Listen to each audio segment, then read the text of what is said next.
So our finalist segment is definitely one of our favorites, and I'm very happy to bring on the winner of Canada's Drag Race. What's her name? Priyanka! What? How are you? Welcome to the Extra Hour. It's so nice to talk to you.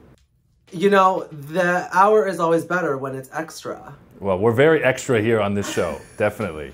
Same. I don't know why I was looking through my closet today and I put on this cow print costume because I feel like I don't know why.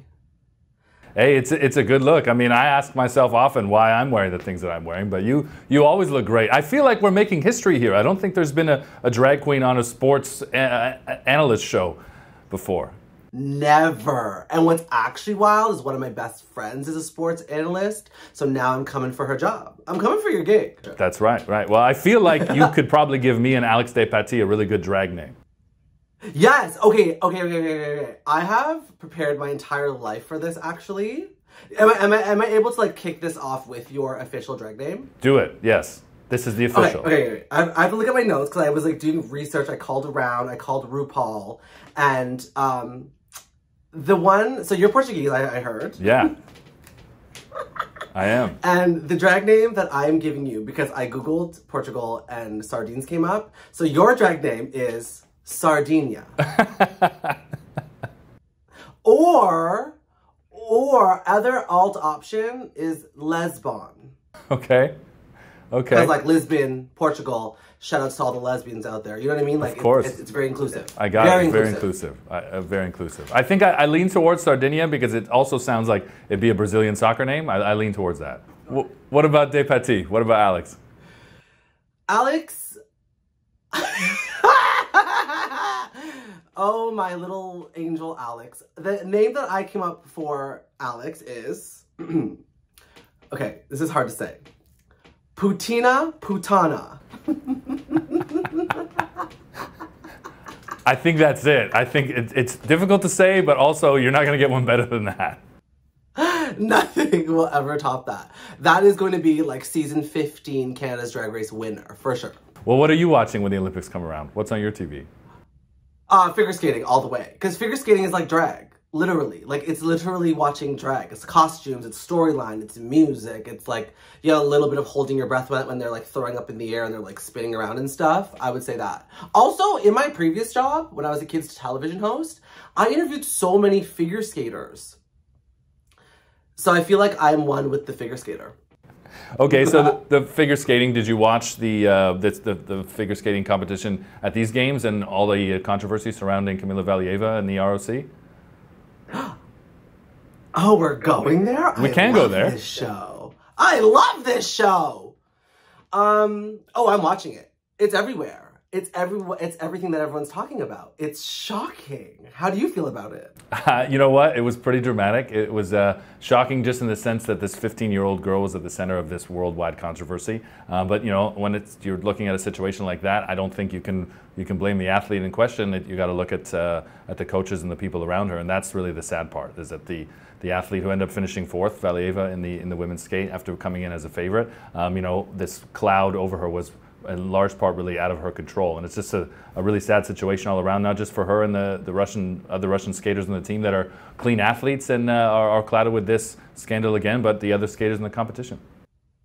Yeah, I agree with you. And also, like, I think a lot of adults forget how impressionable kids are, and when a kid is told that this is what they have to do in order to win gold medals, which is already a big pressure, they're going to go and do it. They're going to go and do it. There needs to be, like, more supervision. There needs to be more... I don't even want to say rules in place, because the rules are there, but people are just breaking them.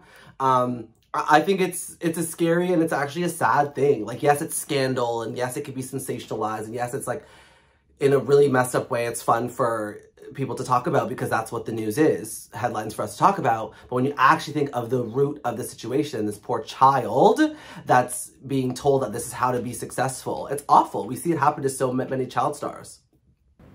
Okay, so let's talk statistics, obviously big in sports, but when it comes to these Winter Olympic Games, Canada has the most out LGBTQ athletes. There's 10 athletes that are out. Why are these numbers so important?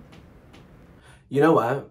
They're important because our community is the best community. No, I'm joking. It's like, well, I'm actually not joking. I think like a lot of sports as a whole and the Olympics as a whole, like I remember growing up, like you don't, as a gay person, like you don't, like you're not included in these rooms. Like you don't, like I tried out for teams, I didn't make it because I was bad, but also like you just didn't feel like you were included. So for Canada to have this statistic, it just shows how inclusive we are and that we're opening these, you know, sports arenas for queer people to feel safe, because that's what it's all about. There are so many great queer athletes out there, but maybe they don't feel safe going to in a dressing room where people are going to misgender them and bully them for being gay. So it says a lot about Canada. It makes me even more proud to be Canadian. And Canada's awesome, man. Come on. Come on. What are you even doing? What are you even doing, you other countries? What are you doing? Where are the gay people? On the Olympic stage, which, you know, is one of the biggest sporting stages in the world, I think that, you know, you're going to see that number increase, not just at the Olympic Games, where maybe that kind of safe space has already kind of been created, but in professional team sports, which in North America specifically is long overdue, right? Oh, it's so long overdue. It's because of the locker room culture that's like instilled in like baseball and basketball. Like, I wouldn't feel comfortable. I remember one time I interviewed a Toronto Maple Leaf. I forget what his name was. I think that's why we didn't hit it off. And like me, as this like scrawny little brown dude with like a floral shirt on, walking into like where the Toronto Maple Leafs, I was gonna say rehearse. It's always a show. It's always a show where they practice.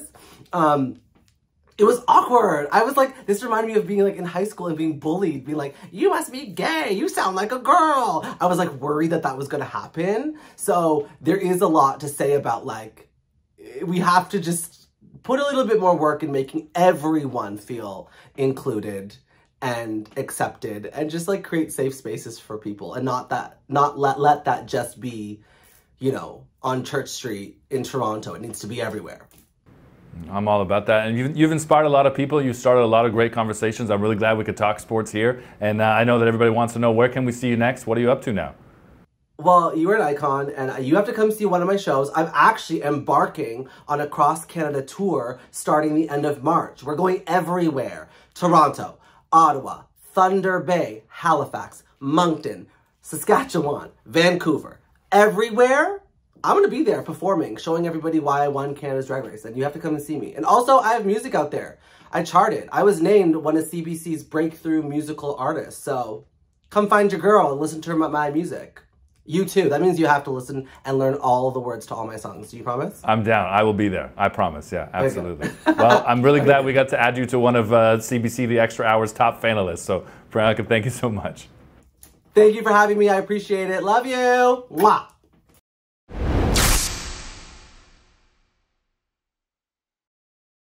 If you thought that was great, wait till we're all sleep deprived on day 8. Follow The Extra Hour on CBC Sports. Follow it.